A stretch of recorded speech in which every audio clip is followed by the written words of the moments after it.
En juin 1910, deux villages de Côte d'Ivoire, Diapé et Makoundié, ont été le théâtre de massacres commis par les forces coloniales françaises. Cette histoire, rarement racontée, est pourtant bien documentée dans les archives. Voici ce qui s'est passé. Depuis les années 1890, la France impose son autorité en Côte d'Ivoire par la force. La résistance est forte. Les Baoulés, les Abais, les Dida et bien d'autres ethnies rejettent l'occupation. En 1908, Gabriel Angoulevin est nommé gouverneur. Il applique une politique dite de pacification, mais en réalité c'est une guerre coloniale brutale.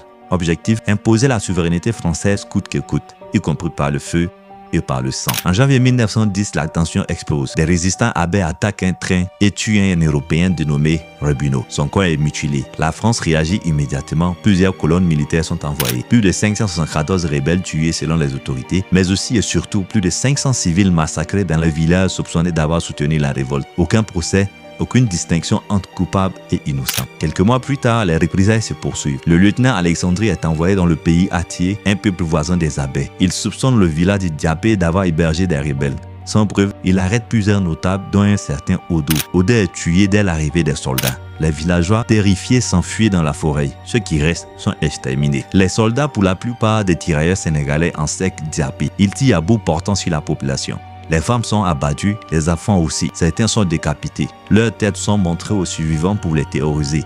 54 morts en tout. Le village est brûlé, le bétail est pillé. Les soldats repartent en laissant derrière eux des cadavres et des ruines. À quelques kilomètres à Makoundié, un autre crime se prépare. Un guide local accusé de trahison prend la fuite. Le commandement colonial décide de punir le village pour ça. 10 notables sont arrêtés. En chemin, ils sont ligotés, puis un à un égorgés et décapités. Le sergent Macan, un Africain sous uniforme français, ramène leur oreille dans une feuille de bananier. Quand il arrive au poste, ses vêtements sont encore couverts de sang. Les témoignages affluent. Interprètes, anciens tirailleurs, habitants, tous confirment les faits. Et pourtant, l'administration coloniale nie. Le gouverneur Angoulevin parle d'excès regrettables. Le gouverneur général Ponty affirme qu'il n'y a pas eu de massacre. Les têtes tranchées disparaissent des rapports. On parle de 2 femmes blessées par balle et c'est tout. Le silence s'installe. Dans ces massacres, la décapitation n'est pas un hasard. Couper une tête, c'est effacer une personne, c'est humilier les morts, intimider les vivants.